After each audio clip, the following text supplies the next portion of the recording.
Hello guys, welcome back to IGNOU academy. IGNOU academy में आपका फिर से स्वागत है। बीईडीएसबी 101 यानी कि वैल्यू एडुकेशन, उस चीज पे हम चर्चा कर रहे हैं। तो हमने काफी सारे क्वेश्चंस कर लिए जो भी इंपॉर्टेंट है, और इन क्वेश्चंस के जरिए हमने काफी पूरा चैप्टर ही समझ लो, मान के चलिए तकरीबन कवर अप हो चुका है कि क्या कैसे क्वेश्चन बनते हैं, क्या होना चाहिए, क्या हमारा टॉपिक है, चैप्टर में क्या पूछा गया है। तो जो भी इंपॉर्टेंट चीजें मैं उसी को डिस्कस कर रहा हूं आपके साथ में। दो तीन क्वेश्चन आज और डिस्कस करूंगा जिसके जिसके जिसके करने से आपका पूरा जो थीम है, पूरा चैप्टर जो आपके ग्रिप में आ जाएगा। और कोई भी क्वेश्चन अगर आपको दे आप लिख सकते हैं आराम से, कोई दिक्कत वाली बात नहीं है। तो मैं फिर से बता दूं, चैनल में नए हैं तो दोस्तों प्लीज सब्सक्राइब कर दीजिएगा हमारे चैनल को, ठीक है। मतलब मेरे चैनल को सब्सक्राइब कर दीजिएगा, ठीक है, क्योंकि आपका मोटिवेशन ही ऐसा चीज है जो कि एक इंपॉर्टेंट रोल, मतलब इंपॉर्टेंट आप ही इंपॉर्टेंट, मतलब बेसिकली अगर आप थोड़ा अपना सपोर्ट दिखाएंगे तो मुझे बहुत ज्यादा मोटिवेशन मिलता है और मैं अच्छे से अच्छे कंटेंट आपके लिए मैं ला पाऊंगा, ठीक है। तो चैनल में नए हैं तो सब्सक्राइब जरूर कर दीजिएगा, दोस्तों के साथ शेयर कीजिए। बीडीएसबी 101 का वीडियो है जो अभी पूरा हम लोग तकरीबन सारे मैक्सिमम जितने भी क्वेश्चन हो सकते हैं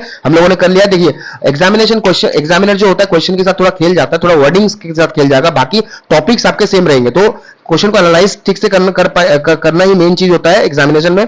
और कीवर्ड्स को आपके दिमाग में रखना है। तो मैं कीवर्ड्स हर एक क्वेश्चन का मैं बताता चलता हूं आपको कि कीवर्ड्स कौन कौन से हैं, कौन कौन से कीवर्ड्स को दिमाग में रखना है। कीवर्ड्स अगर मैच कर जाते हैं एग्जामिनेशन में तो आप वही आंसर लिख सकते हैं, ठीक है। तो चलते बिना लेट के बढ़ते हैं आगे। तो चैनल में नए तो प्लीज सब्सक्राइब कर दीजिएगा, दोस्तों के साथ शेयर कर दीजिए, वीडियो पसंद आए तो लाइक कीजिए, कमेंट में जरूर बताना और किस चैप्टर के ऊपर आपको या फिर किसी सब्जेक्ट के ऊपर में आपको वीडियो चाहिए।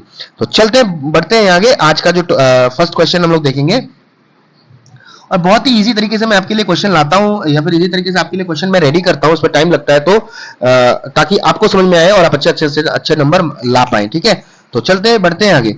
तो what is the distinction between moral education and religious education, explain. तो डिफरेंस बिटवीन या फिर distinction between moral education and religious education. तो मॉरल और रिलीजियस एजुकेशन के बारे में कोई भी क्वेश्चन आता है तो आप यहां से पॉइंट्स लिख सकते हैं आंसर में, ठीक है। Moral education and religious education are two important aspects of value education. तो दोनों ही जो है मॉरल एजुकेशन या फिर रिलीजियस एजुकेशन, दोनों ही वैल्यू एजुकेशन का एक मेन एस्पेक्ट है। तो जो लोग हिंदी में एग्जाम दे रहे हैं वो भी ध्यान से सुनिए, क्योंकि मैं जो लेक्चर है हिंदी में ही बोल रहा हूं मैं आपको, आपके लिए। और जो इंग्लिश में दे रहे हैं उनके लिए तो कोई प्रॉब्लम ही नहीं है, इंग्लिश में भी मैं कर रहा हूं, इंग्लिश में लिखा ही हुआ है। तो जो हिंदी में दे रहे हैं हिंदी में ध्यान से सुन लीजिएगा और आप अपना आंसर को फ्रेम करके लिख सकते हैं, कोई दिक्कत वाली बात नहीं, बहुत ही आसान इजी है अगर आप ध्यान से पढ़ेंगे तो। Both contribute to the development of character and personality. तो दोनों ही है ना कैरेक्टर और पर्सनैलिटी डेवलपमेंट में काम आते हैं, but they differ in their objective, content and approach. But दोनों की जो ऑब्जेक्टिव होती है, कंटेंट होती है, अप्रोच होती है, वो अलग होती है, तरीका basically. while moral education focuses on developing ethical values and good conduct that are acceptable to all people, religious education aims to develop knowledge and understanding of a particular religion and its beliefs। तो moral education में क्या होता है कि किसी के आदमी के अंदर या फिर हम किसी के आदमी के अंदर हम डेवलप करने की कोशिश करते हैं कौन सा चीज, जो एथिकल वैल्यूज होता है, ठीक है, जो एथिकल वैल्यूज होता है, मोरल कंडक्ट होता है, ताकि लोग एक्सेप्ट कर सके, सोसाइटी में चल सके, ठीक है। और रिलीजियस का मतलब, रिलीजियस एजुकेशन का मतलब क्या होता है, हम आदमी के अंदर में नॉलेज और अंडरस्टैंडिंग करा रहे हैं, ठीक है, नॉलेज और अंडरस्टैंडिंग डालने की कोशिश करें जिसमें कि मतलब आदमी में, मतलब जिस रिलीजन के ऊपर में आदमी बिलीव करे या उस चीज के बारे में ज्ञान देना बेसिकली कह सकते हैं हम लोग, ठीक है। अब अकॉर्डिंग टू बी मतलब इग्नो बीईडीएसबी, मतलब ये जो बीईडीएसबी का जो कोर्स है, moral education is universal in nature whereas religious education is based on teachings and practice of a specific religion. तो जो हम पढ़ रहे हैं इस सब्जेक्ट का, ठीक है, इसके अनुसार मोरल एजुकेशन क्या होता है, यूनिवर्सल इन नेचर है, ठीक है। मतलब यूनिवर्सल है, मतलब हर जगह आप हर किसी विदाउट एनी कास्ट क्रीड, मतलब हर जगह पे आप इसको यूज कर सकते हो, ऑल ओवर वर्ल्ड में मॉरल एजुकेशन का यूज होता है। रिलीजियस एजुकेशन क्या होता है, टीचिंग्स एंड प्रैक्टिस है अब स्पेसिफिक रिलीजन का, किसी एक पर्टिकुलर रिलीजन का जो टीचिंग्स या फिर प्रैक्टिस होता है उस चीज के बारे में पढ़ना लिखना होता है मॉरल रिलीजियस एजुकेशन, ठीक है। Moral education is the process of developing moral values, ethical behaviour and good character among individuals. तो मोरल एजुकेशन क्या होता है कि एक प्रोसेस ऐसा होता है जिसमें मोरल वैल्यूज, एथिकल बिहेवियर और गुड कैरेक्टर मतलब डेवलप करना किसी इंडिविजुअल्स के अंदर में। It teaches people to distinguish between right and wrong and encourages them to practice values such as honesty, truthfulness, compassion, justice, cooperation and tolerance and responsibility. तो आदमी के अंदर में क्या होना चाहिए, मॉरल एजुकेशन पढ़ने से आदमी को क्या सीखता है कि वो सीखता है कि क्या सही है क्या गलत है, बहुत सारे वैल्यूज सीखते हैं, मतलब ज्ञान आता है उसके अंदर में, ठीक है। ऑनेस्टी, ट्रूथफुलनेस, कंपैशन, जस्टिस, ठीक है। ये सब हिंदी में जो लोग कर रहे हैं हिंदी में बता, आप लोग तो कर ही सकते हैं, चेंज कर ही सकते हैं इन वर्ड्स को, बस चेंज कर लीजिएगा, हो जाएगा आपका काम। बहुत ही इजी है, बहुत आसान है, कोई दिक्कत वाली बात नहीं है। Moral education promotes peaceful living, social harmony and responsible citizenship.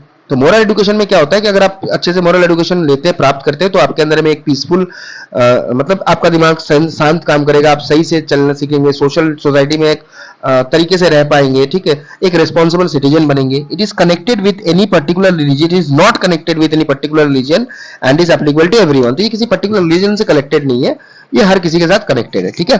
तो हर कोई इस मतलब रिलीजन मतलब यूज मतलब मोरल एजुकेशन या फिर मोरल एजुकेशन को अर्जन कर सकता है, अर्जित कर सकता है. You can take it. Religious education refers to the teaching of the beliefs, doctrines, rituals, traditions and practices of a particular religion. तो दूसरे हाथ में क्या है कि religious education जो है वो टीचिंग है. किसकी टीचिंग है कि मतलब एक पर्टिकुलर रिलीजन के बारे में हम पढ़ते हैं, उसमें उसका क्या बिलीफ है, उसकी क्या डॉक्ट्रिन है, रूल्स क्या है, रिचुअल क्या, ट्रेडिशन क्या है, उसके बारे में पढ़ते हैं. It helps individuals understand religious teachings, develop faith and practice spiritual values. किसी एक आदमी को मतलब किसी एक आदमी जो कोई भी एक आदमी जो होता है वो रिलीजियस टीचिंग्स के बारे में जानता है, अपने अंदर फेथ डेवलप करता है, प्रैक्टिस करता है स्पिरिचुअल वैल्यूज को, ठीक है. डिफरेंट रिलीजियस में have different beliefs and methods of worship. तो अलग अलग रिलीजन के अलग अलग बिलीफ होते हैं, मेथड होते हैं वर्शिप करने के. But most religions promote value such as, तो मैक्सिमम रिलीजन जो होता है हर किसी रिलीजन में आपको ये मिलेगा कि love, compassion, peace, truth and service to humanity. ये सब चीजें हर किसी मतलब रिलीजियंस में ये सिखाए जाते हैं और होता भी है, ठीक है ना. तो मेन चीज यही है. अब डिफरेंस बिटवीन देखेंगे दोनों के डिफरेंस में क्या है मोरल एजुकेशन और रिलीजियस एजुकेशन का.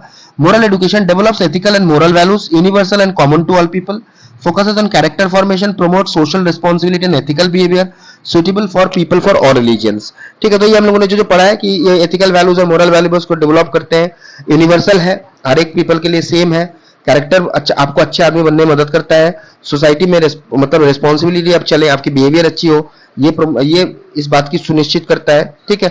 और हर एक रिलीजन के लिए सुटेबल है, मतलब कोई भी मतलब ये सीख सकता है चाहे वो किसी भी रिलीजन से बिलोंग करता हो. रिलीजियस एजुकेशन में क्या होता है, develop religious knowledge and faith, जिसके में रिलीजियस नॉलेज और फेथ का डेवलपमेंट होता है, रिलेटेड टू पर्टिकुलर रीजन, किसी एक रिलीजन से मतलब रिलेटेड होगा. Focuses on religious beliefs and practices, तो किसी रिलीजियस बिलीफ और प्रैक्टिस पे फोकस करता है. Promote spiritual growth and religious understanding, तो रिलीजियस अंडरस्टैंडिंग एंड ग्रोथ पे डिपेंड करता है. Based on the teachings of a specific religion, तो किसी स्पेसिफिक रिलीजन के टीचिंग पे बेस्ड होता है ये, ठीक है. अब दोनों का देख लेंगे. All the moral and religious education are different, they complement each other. तो दोनों हालांकि अलग है पर दोनों का जो मेन उद्देश्य है वो सेम ही होता है. Both encourage truth, compassion, honesty, respect and service. तो दोनों मतलब एनकरेज करते हैं किस चीज को, ट्रूथ, सच्चाई, कंपैशन, ऑनेस्टी, इन चीज को. In democratic and secular country like India, moral education plays an important role in promoting universal human values while respecting all religions. It develops responsible, ethical and socially conscious citizen. तो देखो जो अगर moral education जैसे कि हमारे country में बहुत important role play करता है, क्योंकि हमारे कंट्री में डाइवर्सिटी है, ठीक है, बहुत सारे लोग रहेंगे, मिलेंगे आपको, बहुत रिलीजन देखने को मिलेगा. तो हर एक रिलीजन में अगर मोरल एजुकेशन ठीक से मतलब इम्पार्ट किया जाए या फिर मतलब यूज किया जाए तो लोग अच्छे से रह पाएंगे, अच्छे से व्यतीत कर पाएंगे, रिस्पॉन्सिबल सिटीजन बनेंगे, ठीक है.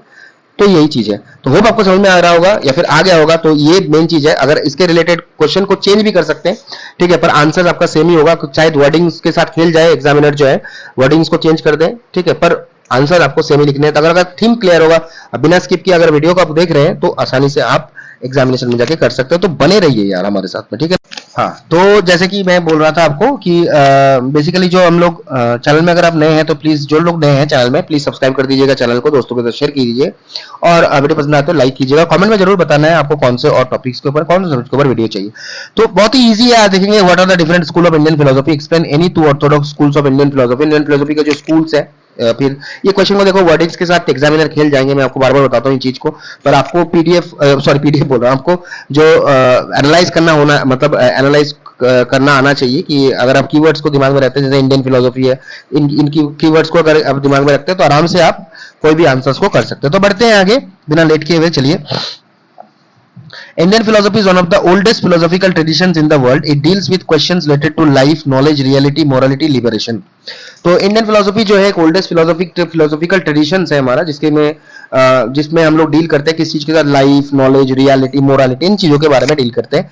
Indian philosophy has influenced Indian culture, value system and education. It aims at the physical, mental, moral and spiritual development of human beings. तो देखिए बहुत ही मेन चीज के बारे में जो हम लोग डील करते हैं, जैसे कि मेंटल, मोरल, स्पिरिचुअल डेवलपमेंट के बारे में हम डील करते हैं, ठीक है.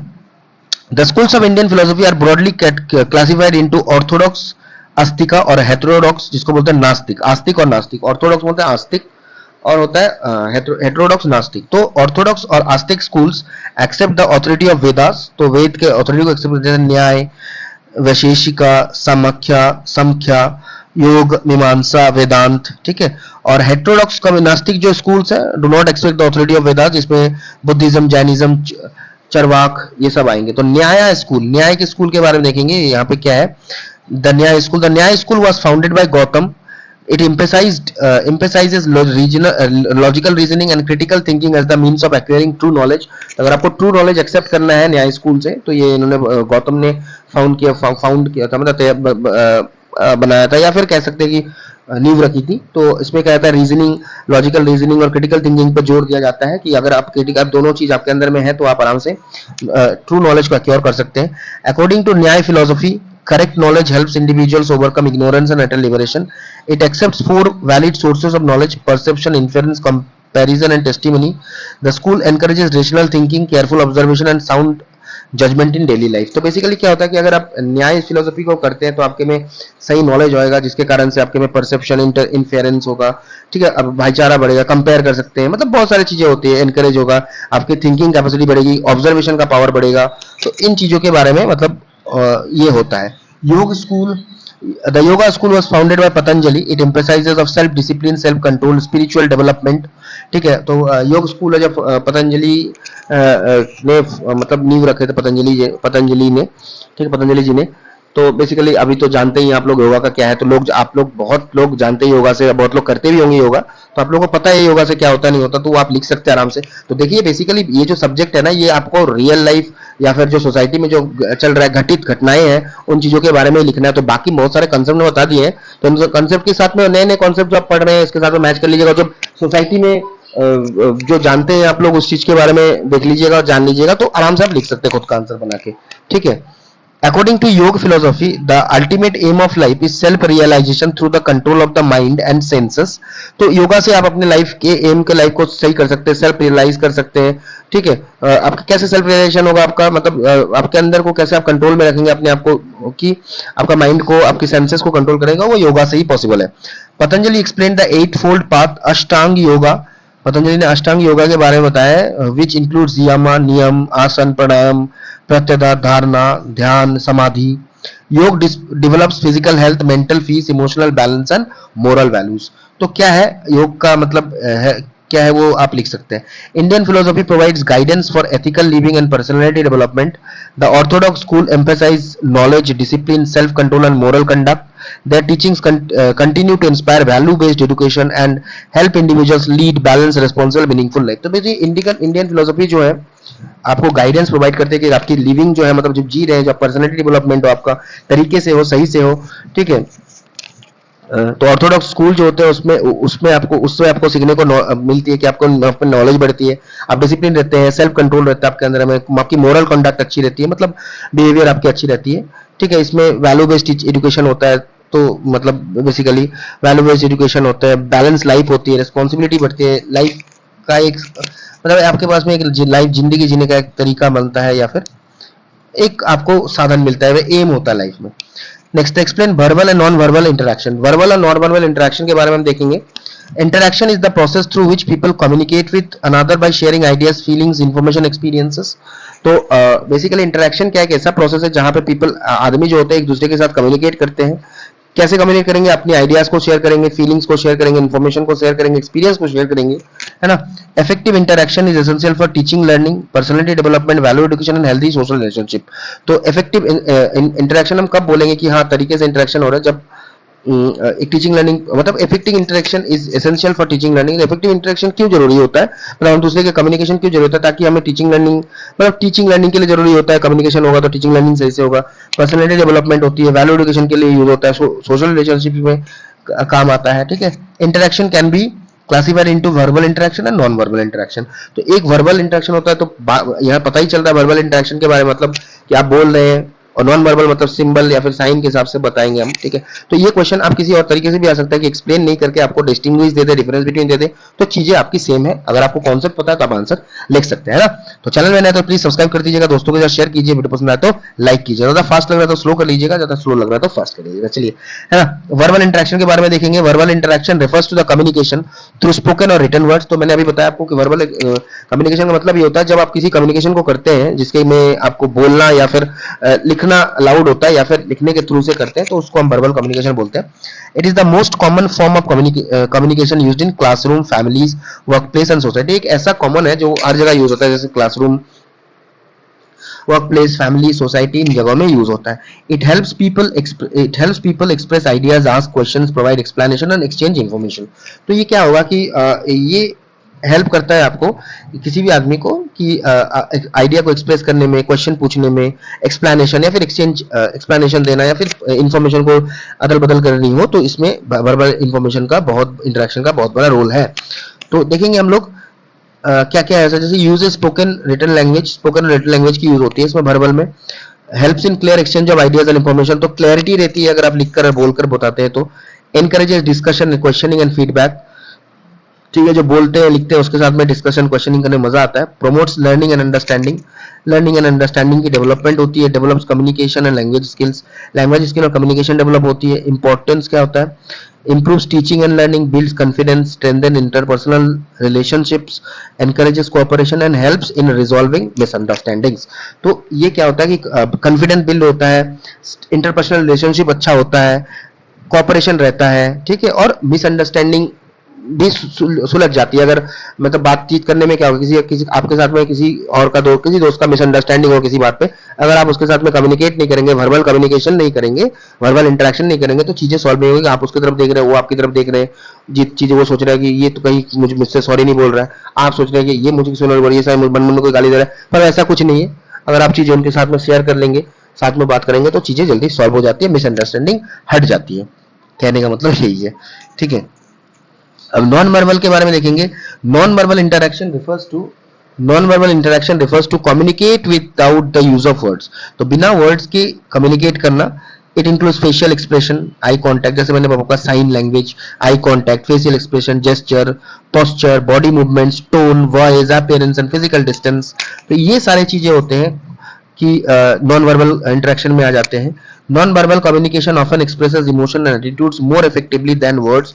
तो नॉन वर्बल कभी कभार क्या होता है, कभी कभार बोल सकते हैं हम लोग, नॉन वर्बल कम्युनिकेशन में हमें एक्सप्रेशन मतलब एक्सप्रेस करते हैं, इमोशंस का अच्छा पता चलता है, एटीट्यूड का अच्छा पता चलता है कि कोई अगर टोन ऑफ वॉइस, तो फिजिकल डिस्टेंस होना चाहिए, मूवमेंट, टोन ऑफ वॉइस, तो ठीक है, कि posture, body gesture, eye contact, इससे पता चल जाता है आप क्या बोलना चाहते हैं, ठीक है। तो हम देखेंगे क्या क्या है उसमें। फॉर्म्स क्या है, facial expressions, eye contact, hand gestures, body posture, facial movement, tone and pitch of voice, physical appearance, touch and personal space. तो ये सब फॉर्म है कि नॉन वर्बल इंटरेक्शन के। इन तरीकों से आप नॉन वर्बल इंटरेक्शन कर सकते हैं। किसी के साथ आई कॉन्टैक्ट कर रहे हैं, ठीक है, आंखों से बात होना, ठीक है, आप आंखों से आंख मिल जाती है तो बहुत कुछ होता है, आप जानते हैं क्या क्या हो जाता है, ठीक है। अपार्ट फ्रॉम द जोक, चलिए, इंपॉर्टेंस ऑफ हैंड जेस्चर्स किसी नेगेटिव वे में मत लीजिएगा, ठीक है, पॉजिटिव वे में लीजिएगा। Communicates emotions and feelings, supports verbal communication, helps teacher understand students reaction, build trust and reduces misunderstanding when used appropriately. तो इंपॉर्टेंस क्या है इसकी कि ये इमोशंस एंड फीलिंग्स का अच्छा कम्युनिकेट करता है, इमोशनल फीलिंग्स के साथ, मतलब इमोशनल फीलिंग्स को एक दूसरे से पहुंचाने में, मतलब अच्छा कम्युनिकेट करने में अच्छा रोल निभाता है। वर्बल कम्युनिकेशन को सपोर्ट करता है, टीचर्स और स्टूडेंट के रिएक्शन को समझ पाते हैं टीचर्स, ठीक है। ट्रस्ट बिल्ड होता है इसमें, ठीक है, अगर हम जेस्चर्स करते हैं, हाथ मिलाते हैं, हैंड शेक करते हैं, तो पता चल जाता है कि ऐसा होता है। गले मिलते हैं, हक कर देते हैं, तो ये बॉडी पोस्चर है, फेशियल मूवमेंट्स, ठीक है, और जिसके कारण से मिसअंडरस्टैंडिंग भी हट जाती है अगर ठीक तरह से हम लोग काम करें। अगर गलत तरीके से काम करें तो ज्यादा बढ़ जाएगी मिसअंडरस्टैंडिंग, तो है ना, तो वैसे नहीं करना है। चलिए, both verbal and non verbal interactions are essential for effective communication in education. Teachers are use both forms to create an encouraging learning environment, motivate students and promote value-based learning। तो both verbal और non-verbal interaction बहुत जरूरी होता है communication के purpose में। तो पढ़ाई लिखाई में क्या होता है, टीचर्स दोनों फॉर्म को यूज करते हैं, ताकि बच्चे के अंदर में लर्निंग एनवायरनमेंट क्रिएट हो, मतलब मोटिवेट स्टूडेंट्स मोटिवेट हो सके, ठीक है, शाबाशी दें, ठीक है, बोले गुड गुड, तो दोनों का काम हो रहा है यहाँ पे, वर्बल इंटरेक्शन और नॉन वर्बल इंटरेक्शन, ठीक है। तो शाबाशी दे दिया पीठ में तो नॉन वर्बल इंटरेक्शन हो गया, मुंह से बोल दिया गुड वेरी गुड तो वर्बल इंटरेक्शन हो गया, ठीक है। प्रमोट वैल्यू बेस्ड लर्निंग को भी प्रमोट करने में मदद करते हैं। इफेक्टिव इंटरेक्शन स्ट्रेंथन रिलेशनशिप, अगर इंटरेक्शन सही तरीके से यूज किया जाए तो रिलेशनशिप अच्छा होता है। इंप्रूव्स अंडरस्टैंडिंग इंप्रूव होती है, and contribute to the overall development of personality and social values. और ओवरऑल डेवलपमेंट किसमें किसकी होती है, पर्सनैलिटी और सोशल वैल्यूज की ओवरऑल डेवलपमेंट होती है बेसिकली, अगर दोनों को ठीक तरह से यूज किया जाए तो, ठीक है। तो होप आपको समझ में आ गया होगा चीजें, ठीक है। तो देखिए क्वेश्चंस आपको सेम ही देंगे तकरीबन, तो थोड़ा बहुत चेंज कर देंगे, वर्ड्स के साथ खेल जाएंगे। तो तकरीबन हम लोगों ने सारा टॉपिक कवर अप कर लिया मैक्सिमम, और दो चार अगर कुछ मिलता है मुझे नया कुछ जो इंपॉर्टेंट लगे मैं आपके लिए लेके आऊंगा, ठीक है। तो मेरी आपसे यही दरख्वास्त है, ये रिक्वेस्ट है, अगर चैनल में नए हैं तो प्लीज सब्सक्राइब कर दीजिएगा और दोस्तों के साथ शेयर कीजिएगा, लाइक जरूर करना है, ठीक है। और एक चीज मैं बताना चाहता हूँ, हाँ, तकरीबन हो ही गया, और इन चीज़ों के जरिए मतलब थ्रू आउट द लेक्चर्स या फिर क्वेश्चन के जरिए हमने पूरा टॉपिक पूरा चैप्टर ही मतलब सब्जेक्ट ही कवर अप ओवरऑल में कवर अप कर लिया है, जितना जरूरत हो सके, जरूरत है हमारे को, ठीक है, उतना। और बाकी तो सोसाइटी में आप देख ही रहे हैं, तो सोसाइटी के साथ हम कनेक्ट कर सकते हैं, आंसर लिखते हैं। जो लोग हिंदी में दे रहे हैं वो अच्छे से लेक्चर को सुनिए, अब ध्यान से आप अपना आंसर खुद ही लिख सकते हैं, ठीक है। तो मिलते हैं अगले बार के वीडियो में। थैंक यू, जय हिंद, और बने रहिए हमारे साथ में। और भी बहुत कुछ आने वाला है, सिर्फ पढ़ाई नहीं, पढ़ाई के साथ में और भी बहुत कुछ आने वाला है। आपके कैरियर को लेके भी मैं कुछ चीजें मैं डालूंगा इसमें हमारे चैनल में, तो बने रहिए हमारे साथ में, ठीक है। जॉब रिलेटेड हो, कुछ भी हो, ठीक है, ताकि आपको हेल्प मिले आगे चल के। थैंक यू, जय हिंद।